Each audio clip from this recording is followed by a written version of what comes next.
Romeine 13 vers 8 tot 10 sê dat as ons mekaar lief het, ons die hele wet van God nakom. Al die gebooie uit Eksodus 20 oor ons verhouding met ander mense word saamgevat deur die een gebod dat ons mekaar moet lief hê. En dan word spesifiek gesê dat die liefde die naaste geen kwaad aandoen nie. 'n Lewe in sonde is 'n lewe wat nie net jou eie lewe nie, maar ook ander se lewe verwoes. Elkeen van die gebooie waarna verwys word, bring skade vir ander mense. Die teenvoeder vir sonde is dus om in liefde te leef, want die liefde doen nie 'n ander mens kwaad aan nie. Liefde is dan ook die volle uitvoering van die wet.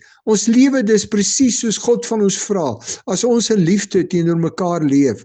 Want 1 Johannes 4 vers 8 sê dat God self liefde is. En Galasiërs 5 vers 22 sê dat die vrug van die Heilige Gees se werk in ons lewe liefde is.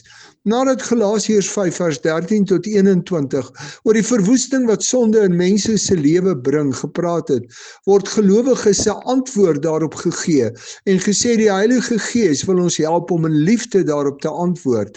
Daarom moet ons ook dat die Heilige Gees ons hele lewe bepaal.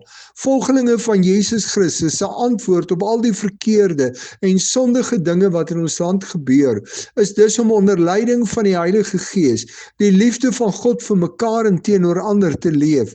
Jesus sê tog in Johannes 13 vers 35 dat as ons mekaar liefhet, almal sal weet dat ons sy volgelinge is.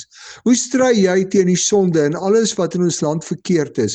Volg jy die Here Jesus deur dit wat verkeerd is met opregte liefde te bestry? Kan die Heilige Gees deur jou met God se liefde die kwaad wat mense om jou doen bestry?